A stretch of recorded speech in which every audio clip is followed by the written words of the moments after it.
Olá pessoal, tudo bem com vocês? Bom, estamos aqui para a nossa terceira aula falando agora sobre os pré-socráticos, os primeiros filósofos.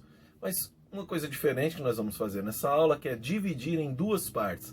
Para não ficar muito cansativo para você, você pode dividir os seus estudos em dois momentos. Estudando primeiro uma introdução aos filósofos pré-socráticos e os filósofos da escola jônica. Depois você vai ver um vídeo com a escola pitagórica e os pluralistas, ok? Então vamos lá, bons estudos para vocês. Tchau, tchau.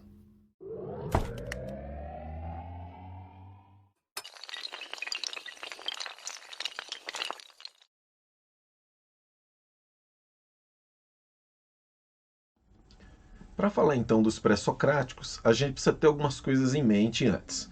Em primeiro lugar, pré-socráticos, claro, antes de Sócrates, só que esse anterior a Sócrates, ele não pode ser entendido do ponto de vista meramente cronológico, ou seja, que eles vieram temporalmente antes do Sócrates. Muito pelo contrário, Sócrates foi contemporâneo de muitos deles, né, de alguns deles, aliás.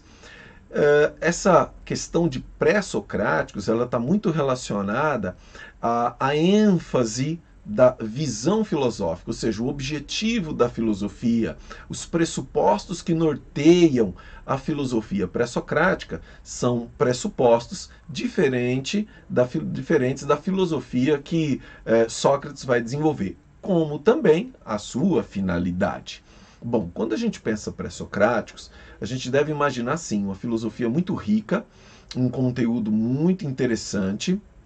Antes aí de falarmos propriamente qual é o objetivo dessa filosofia, a que ela se propõe responder, quais questões ela quer responder, precisa entender também que são poucos os documentos dos próprios autores que nós temos. Então, tem alguns pequenos textos, mas boa parte das informações que se obtém sobre os pré-socráticos, ela está muito restrita, por exemplo, a Aristóteles, a outros autores da antiguidade que escreveram sobre eles, que falaram sobre eles. Então a gente tem muita informação que não é direta, mas indireta, né? Então tudo isso traz um problema de interpretação, traz um problema de compreender objetivamente o que eles queriam dizer. Por exemplo, o Heráclito, que é chamado de o obscuro, né? Por que obscuro? Porque ele traz uma linguagem complexa ou porque os dados que nós temos são poucos, né, para poder entendê-lo. Mas na verdade é que se chamava ele já de obscuro devido à sua linguagem muito cheia de símbolos e figuras, complexa de entender até hoje em dia, né? Até hoje entender. Sobre os pré-socráticos, por exemplo, a gente tem muita coisa na internet. E eu ando pesquisando, né, alguns vídeos, claro, também para aprender, obviamente, porque tem muita gente que sabe mais do que qualquer um de nós e pode nos ajudar. Mas também tem alguns que, talvez num afã de contribuir, inclusive, com estudantes do ensino médio, com estudantes de vestibular, eles vão montar os seus vídeos e às vezes uma tentativa de explicar um conceito ali em 2 minutos, 3 minutos, toda uma filosofia socrática em 8 minutos, 5 minutos, às vezes a gente pode correr o risco de cometer alguns erros, como eu também cometo erros aqui mesmo em 1 hora de vídeo. Mas a questão é que, às vezes, esses erros de interpretação ou de explicação, eles são muito graves que comprometem toda a compreensão da filosofia. Percebe? Então, assim, muito cuidado, muito cuidado. É importante estar atento a anotações, pesquisa em bons materiais, porque aí você certamente vai ter um conteúdo correto, né? Então eu posso ir falando isso ao longo do tempo, mas, por exemplo, uma das coisas que eu vi foi chamar um filósofo que era sofista de pré-socrático, né? Quer dizer, a filosofia sofística é um outro grupo de filósofos, uma outra coisa, né? Até muito mais voltada para o objetivo socrático, a linha socrática no sentido antropológico de ser, ou seja, no sentido da preocupação ser antropológica, trazer o homem para o centro da discussão. do que naturalista, como era a pré-socrática. Você vai entender o que eu estou falando. Então, a gente tem que tomar cuidado com alguns erros que podem comprometer a compreensão do pensamento de um filósofo, né? Então eu tomo alguns cuidados antes, mas isso não quer dizer que eu também não esteja equivocado, ou não me equivoque em algum momento aqui, até por erro mesmo, por confusão na hora de expor as ideias, a gente não percebe, diz uma coisa que não queria dizer, mas ficou registrado e depois passou, né? Ou também erros conceituais, que a gente precisa estudar antes de passar isso adiante.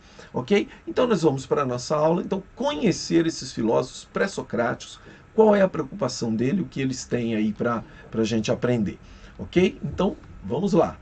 É isso aí, pré-socráticos, está aí e mais uma vez explicando a você que eu gosto de usar o PowerPoint, poderia ter só para mim aqui um roteiro e aí falando, mas eu acredito que é importante você ter esse texto, principalmente para aquele que está passando por esse curso, de uma maneira a querer aprender mesmo, né? Tá registrando alguma coisa, anotando, ou tendo o texto ali para clarear o entendimento. Então a gente vai pensar nos pré-socráticos. Para a gente pensar, a gente precisa entender alguns conceitos.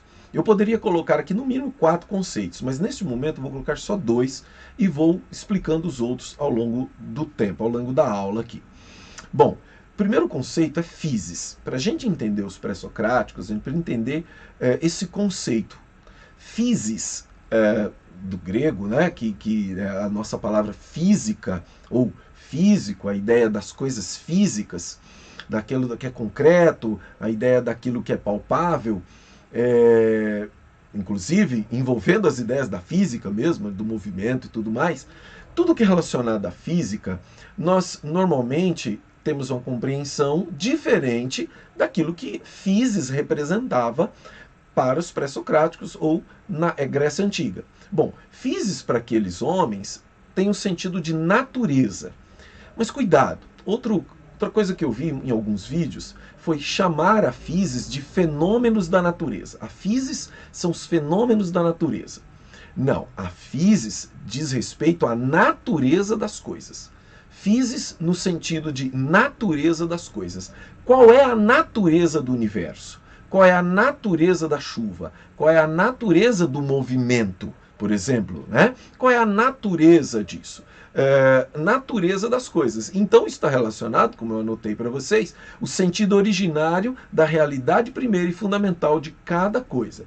Então eu quero saber qual é a natureza da bananeira, né? Qual é a natureza do rio, qual é a natureza das coisas. Isso é physis. Por que isso é importante? Porque esses filósofos, eles são chamados de filósofos da physis. Aqui a gente já tem aí uma indicação do que eles querem. Eles querem compreender a natureza das coisas.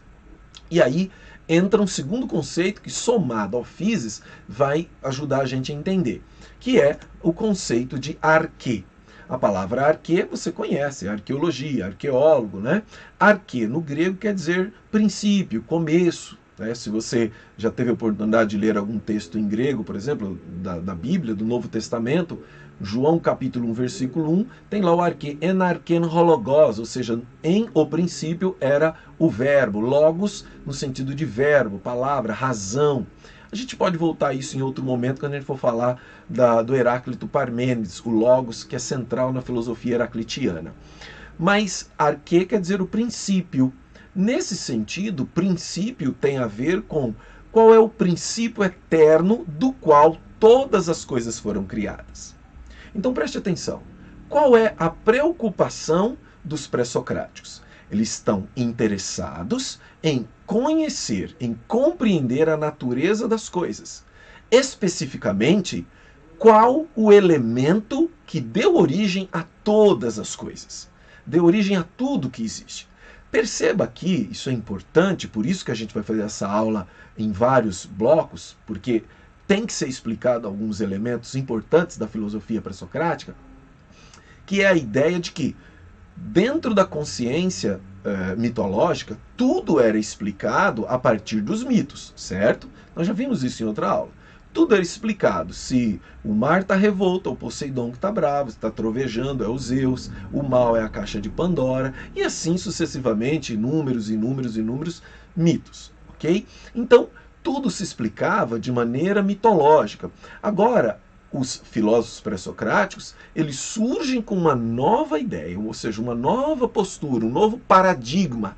Esse paradigma é explicar a origem do cosmo, e aí entra mais um conceito importante, que é o conceito de cosmo. Cosmo no sentido de universo, né? No sentido daquilo tudo que existe, daquilo tudo que foi criado. Então, eles querem compreender a origem do cosmo, eles querem entender o quê? A physis da origem do cosmo, a natureza do cosmo, a natureza, ou seja, o que causou tudo isso. Então eles estão em busca especificamente da arquê. Qual elemento? Qual elemento foi responsável para a criação de todas as coisas, para o surgimento de todas as coisas? Compreendeu?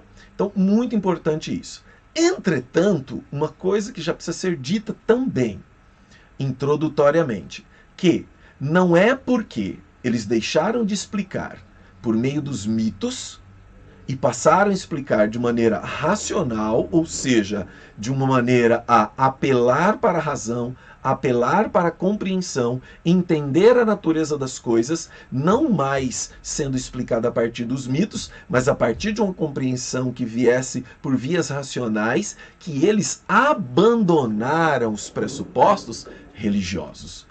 Muito pelo contrário, os pressupostos religiosos, ou seja, aquele elemento religião, ele está presente na filosofia pré-socrática e você vai ver isso de diversas formas, tá bom? Então, para a gente entender, o paradigma muda. Então, a gente tem o quê? A gente tem uma mudança de paradigma das explicações deixarem de ser mitológicas para serem racionais. As buscas voltadas para a explicação da origem de todas as coisas. Bom, e aí eu tenho um texto aqui importante, do John Hobbes, que ele diz o seguinte: temos então na filosofia pré-socrática o que Jonathan Barnes chamou de Art of Thinking. Eu não sei falar inglês, tá, gente? A arte do pensamento. Pois encontramos nos filósofos desse período um rigor racional absolutamente impressionante.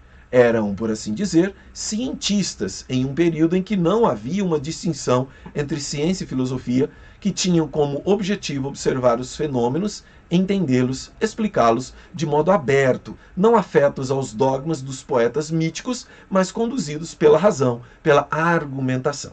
Então aquela explicação das teogonias, né, das origens dos deuses, dadas lá e pelos poetas líricos, como também Homero, a Odisseia, a Ilíada, não. Eles não querem mais esse tipo de explicação.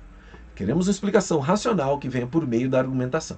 E aí disse que eram os primeiros cientistas. Bom, num outro momento, se for oportuno, eu posso preparar uma aula para vocês e tentar mostrar para vocês que mesmo entre os gregos, que houve uma inteligência fabulosa, eles não criaram um ambiente propício para o surgimento da ciência de fato como ela é hoje.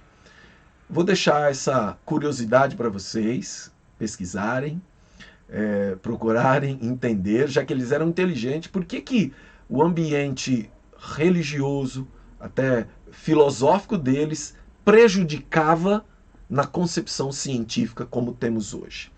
Bom, então foi só para deixar a curiosidade para vocês.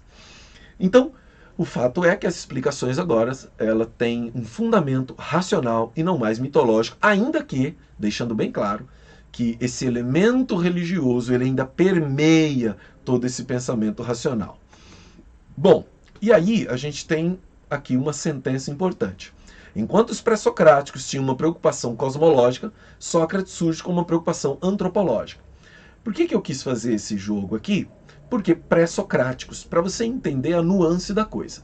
Não é que a preocupação antropológica, ou seja, a filosofia focada no homem, surge com Sócrates. Não, ela surge um pouquinho antes e contemporânea ao Sócrates, que é através dos filósofos sofistas, né? Era uma espécie, eu vou resumir aqui numa síntese bem simples, porque a gente vai ter uma aula só para isso.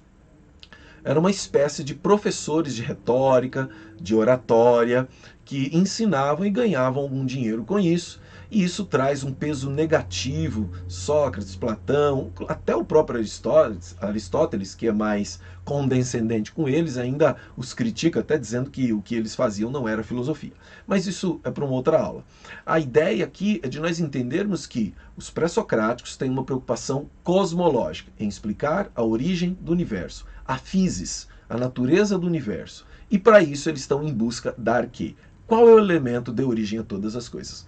Os socráticos, a partir de Sócrates, mas como eu disse, também os sofistas, eles estão voltados para o homem. Estão voltados para o homem. Os sofistas não tanto quanto Sócrates, obviamente, você vai ver isso depois, mas Sócrates então tem uma preocupação central no homem, na sua formação, no seu desenvolvimento.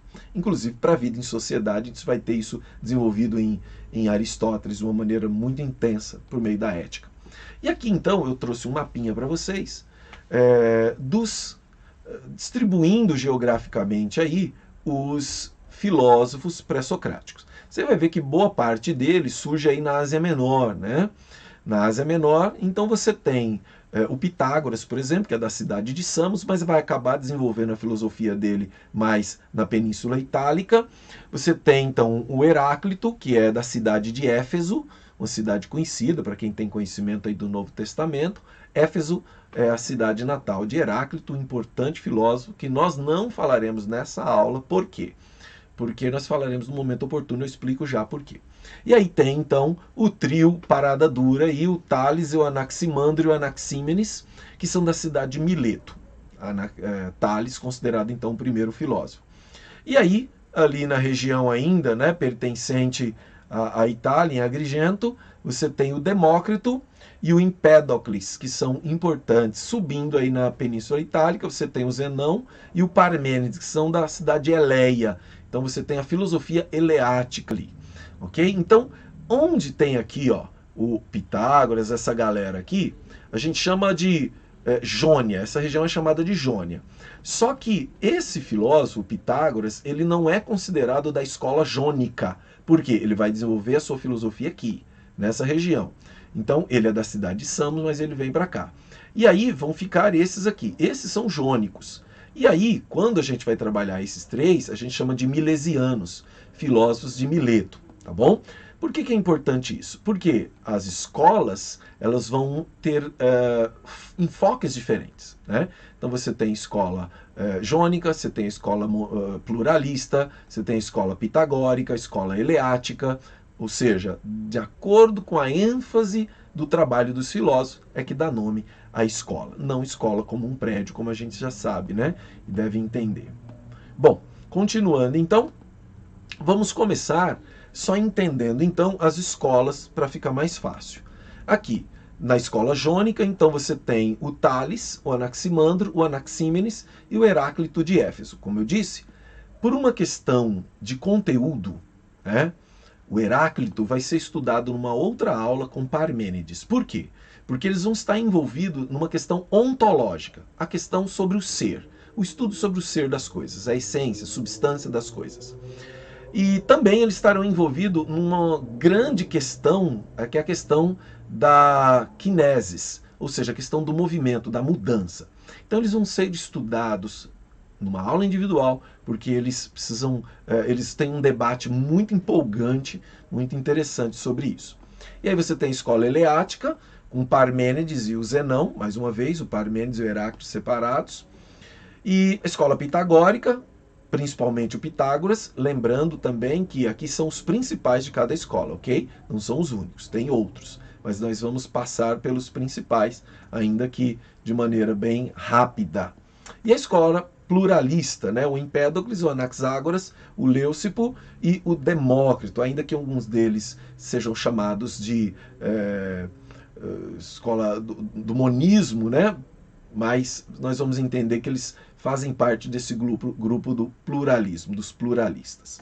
E aí, então, vamos começar pela escola jônica, ok? Vamos começar pela escola jônica, o Tales de Mileto. Bom, o Tales é considerado, então, o primeiro filósofo filosofia dele nasce ali no século VI, pelo menos é o que se tem anotado, registrado, e ele é conhecido então por ser o primeiro filósofo. Talvez, nós não temos nenhum documento que mostre que tinha outro, pelo menos os grandes nomes da filosofia clássica fizeram menção dele, falaram do seu pensamento. Platão fala, Aristóteles, todos eles falam. Então, Tales é considerado o primeiro filósofo da história do Ocidente, né? Vamos deixar isso bem claro dessa forma, porque é a filosofia ocidental que nós estamos estudando. Está acreditado a ele, por exemplo, uma previsão de um eclipse, que foi uma coisa que chocou muito a sociedade naquele momento, porque ninguém conseguia fazer isso. E por meio de cálculo matemático, ele conseguiu prever esse eclipse, né, ocorrido aí em 585 a.C. Também ele desenvolveu aí o Teorema de Tales. É dele o Teorema de Tales, né? É do Tales. Claro, né? Então ele é matemático, entre aspas, né, cientista. É difícil usar esse termo que se torna meio anacrônico, ou seja, um termo utilizado para uma época que não se tinha compreensão disso, nem existia isso como o termo significa hoje. Então isso é anacronismo. Então chamar ele de cientista é um pouco anacrônico, mas ele foi um matemático, um filósofo, um astrônomo, um geômetra. Ele foi espetacular para o seu tempo. Existem outras curiosidades em torno dele que a aula aqui não permite nós abordarmos, né? Até você vai cansar. Então, o filósofo de Mileto, qual foi a compreensão dele? Lembre-se que nós estamos falando que eles estão buscando a natureza das coisas, a origem das coisas. E nessa busca da origem, eles precisam encontrar qual é o elemento de origem a todas as coisas. E o Tales, ele percebeu o seguinte: bom, a água, ela é fonte de vida. Tudo precisa de água, certo? E a água, ela está presente em tudo aquilo que tem vida. Se tirar a água, a vida se acaba. E a água também, ela se apresenta de três formas, né? O líquido, o gasoso e o sólido. Só um detalhe para a gente entender também, que, né, sendo aqui, procurando ser o mais honesto no conteúdo possível, não é bem água que ele diz, mas úmido, né? O úmido. Mas convencionou-se aí traduzir por água a ideia. Mas essa água que está relacionada à umidade do Heráclito foi por meio dessa água que deu origem a todas as coisas. Pelo um processo de condensação, vários processos que acontecem, essa água gerou tudo que existe. Mas preste atenção aqui. Você vai lembrar que no começo da aula eu disse que eles não abandonaram o aspecto místico, né, religioso, na sua compreensão filosófica, na sua concepção filosófica. Então essa água, ela não é meramente água, essa que você abre da torneira, né? Ela é um princípio eterno, ela é um princípio gerador de vida, gerador das coisas. Então não é uma simples água. Aqui não devemos entender água como um processo químico, onde ela junta substâncias e ela gera todas as coisas. Não, ele não pensou nisso. O que ele pensou é, de alguma forma, essa água é geradora da terra, do sol, de tudo. Geradora das plantas, geradora da vida, ela é geradora do cosmo, do universo. Tá certo? Então, para você perceber que o elemento religioso não foi abandonado. A racionalidade aqui, ela não está excluindo o elemento. E a influência religiosa, que é algo que você, se você assistiu a primeira aula, você vai ver quando a gente falou do Hermann Doiver, que ele diz exatamente isso, né? Que existe um motivo básico religioso que pré-teoricamente influencia, inclusive, a produção teórica de qualquer um. Então, não existe uma neutralidade científica. Mente pura, razão pura, como já defendia o Descartes e vai defender o Kant, não existe, né? Aliás, é o que ele vai tentar mostrar também. Bom, então, essa água gera todas as coisas. Sem o úmido, a morte, né? Então, a água é fonte e origem de todas as coisas, certo? A foz, ou termo último de todas as coisas. A água não só gera, se você tirar a água, acabou a vida, acabaram as coisas. E o sustentáculo permanente de todas as coisas, ou seja, todas as coisas precisam de água para existir, ok? Vamos lá? Aí ele tem o seu aluno, o Anaximandro. O Anaximandro vem e diz: não, meu mestre estava errado, equivocado, não é bem isso. Bom, então vamos ver. A teoria do Heráclito faz até algum sentido, né? Pensar que a água é necessária. Mas ele criticou, então, a solução dada por seu mestre. E aí, por exemplo, ele questionou uma coisa. Tá, tudo bem, tudo vem da água. Mas como é que, por exemplo, o sólido, né, o ferro, a madeira, a terra, como é que essas coisas derivam da água? Como é que a multiplicidade da vida multiplica-se da água, ou deriva da água? Como a água pode gerar tudo? Né? Como é que a água pode gerar todas as coisas? Toda essa multiplicidade que existe na criação, né, no universo, no cosmos. E aí foi uma indagação do Anaximandro. E aí ele precisava de uma coisa que solucionasse esses problemas. E ele então vai procurar isso. Né? E aí, por exemplo, né, como explicar as quantidades e as qualidades do objeto? Quantidade, gente, está relacionado, por exemplo, à proporção, a peso, a altura. Né? Qualidade está relacionada ao quente, ao frio, ao duro, ao mole. Ok? Como explicar tudo isso? E aí ele então vai defender que esse princípio ele tem alguns critérios que ele precisa atender para ele ser então considerado arquê. Será que a água ela cumpre esses critérios? Vamos ver. Aí ele diz, em primeiro lugar, esse objeto ele precisa ser privado de determinações qualitativas e quantitativas. Que é isso? O que é uma determinação qualitativa e quantitativa? Nada pode externamente determinar ou limitar essa arquê, nem quantitativamente, peso, altura, nem qualitativamente, certo? Nas qualidades, dos predicados do objeto. Então, não pode haver nenhum tipo de determinação, nem de tempo, nem de espaço, nem de nada. Preste atenção que o Anaximandro está falando de um objeto, de uma coisa indeterminada, de uma coisa que não sofre determinação, não sofre influência, limitação, não sofre nada.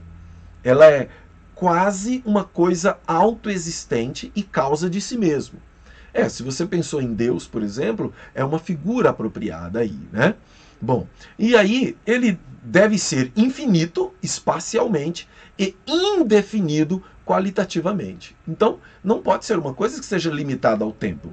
Essa coisa, não, por exemplo, tá, a água. Mas o que era antes da água? O que deu origem a essa água? Essa água é eterna? Como ela foi criada? De onde vem essa água? Tá certo? Então, o Anaximandro ele precisa resolver esse problema. E ele diz, bom, esse arquê ele não pode ser determinado qualitativamente, quantitativamente, não pode ser determinado pelo tempo e espaço. Não pode, ele tem que ser livre de tudo isso, tá certo? Então, o que é? É o apeiron. Apeiron é um termo complexo, né? O que sempre tiveram foram buscar compreender o que é esse apeiron. Mas é a ideia de um princípio infinito, eterno, gerador de todas as coisas. É isso aí. É um princípio eterno, infinito, não determinado, né, que não sofre determinação de nada, autoexistente, que criou todas as coisas. Mais uma vez, isso nos faz pensar na figura bíblica de Deus, né, como um Deus eterno, infinito, que não sofre determinação de nada, como vai chamar o Aristóteles o motor imóvel, pensamento de pensamento, ato puro.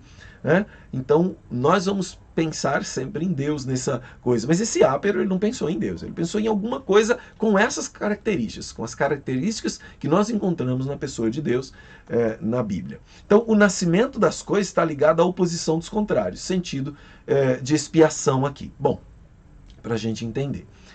Essa ideia dialética, de oposição de contrários, né? Bom, o que é a dialética? Dialética é a ideia de tese, antíteses e sínteses. É a ideia de que uma coisa que se coloca sofre uma oposição por meio da relação entre aquilo que está posto e sua oposição, surge então uma terceira coisa, que na verdade não é terceira, mas seria o resultado natural do encontro, da oposição dessas duas coisas.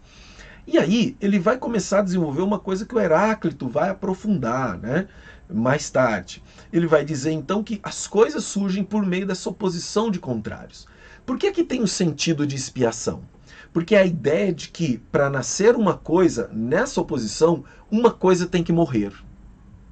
Uma coisa morre para que outra tenha vida. Olha que interessante isso também, né? Para quem está acostumado aí com uma linguagem teológica, para quem está acostumado com esse estudo, vai encontrar isso de maneira muito interessante. Por exemplo, é a ideia aqui, né, de que para que as pessoas sejam salvas, tenham vida eterna, Jesus precisou morrer.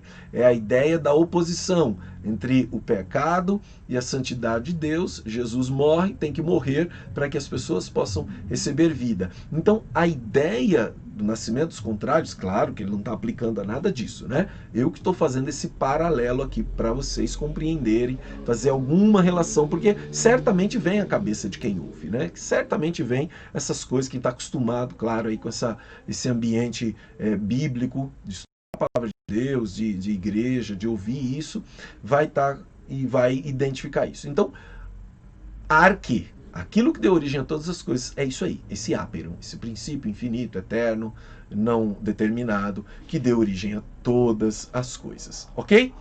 Caminhando aqui para o nosso último momento dessa primeira parte, nós temos o Anaxímenes. Anaxímenes, carinha sensacional também, vai tentar ajudar a gente, né? Porque o áperon é muito abstrato aí, mas perceba como o elemento religioso continua presente nas explicações racionais. O Anaxímenes, ele, discípulo aí também, na sequência aí do Anaximandro, ele vai trazer uma outra explicação. Ele é o mais recente, né? Já está no século aí, ainda, né? Muito próximo desses filósofos de Mileto, bem distante ainda de Sócrates, mas ele, discípulo de Anaximandro, continua essa discussão aí sobre esse princípio, mas também vai criticar a solução do seu mestre. Para ele, então, o arquê, o que é arquê? É o ar infinito. Olha que interessante, é parecido com o áperon. Mas o áperon é muita abstração. Tá, o que é esse princípio eterno infinito? Aí ele diz, bom, é o ar, né? É o ar. Mas ar, que ele está dizendo, também não pode ser referido ao oxigênio como nós entendemos hoje, né? Esse ar, ele é dotado também de um aspecto cósmico, de um aspecto místico também. É um ar difuso por toda parte, em perene movimento, né? Então, em perene kinesis, mudança, um movimento que produz transformação. É um movimento constante desse ar que produz as mudanças, que produz a transformação, a criação e a corrupção das coisas. O que é criação e corrupção? Por exemplo, nós nascemos, fomos criados, mas estamos num estado contínuo de corrupção. Corrupção física, deterioração do corpo. Nós estamos morrendo, na verdade, né? Nós nascemos, vamos desenvolvendo, mas nós estamos, na verdade, num processo de morte. Há um aspecto teleológico, ou seja, caminha para uma finalidade. Ninguém acredita que vai viver né, fisicamente aqui pensando eternamente. Nós cristãos que acreditamos na vida eterna entendemos que morreremos, mas ressuscitaremos um dia, né? Mas isso é uma outra história. Aqui tudo gera isso. Então o ar, ele não só é gerador, ele sustenta e governa o universo. Gera todas as coisas, transformando-as mediante a condensação em água e terra, e em fogo e ar infinito pela rarefação. Só um exemplo interessante aqui dessa ideia. Talvez, não sei se você tem na sua casa, aquelas pipoqueiras agora, você não põe óleo em nada, só o ar em movimento, ele esquenta e já estoura a pipoca. Pois é, o Anaximímenes pensou no ar, por exemplo, como ele se transforma em fogo, por meio do seu movimento, por meio desse processo natural dele. Então, todo esse processo de condensação, rarefação, são processos geradores. Se gera por meio do ar, por meio disso. Bom, daí explicar de onde veio tudo é meio complicado, né? Mas é a explicação que se dá naquele momento, que já é um avanço genial comparado às explicações mitológicas daquele período. Ok, pessoal? Então é isso aí. A nossa próxima aula, escola pitagórica, ela é bem rapidinha, porque a gente vai falar do Pitágoras e a gente talvez já emende com alguma outra ou faça separado, mas vamos ver. Aguarde aí que já temos então a próxima aula daqui a pouco.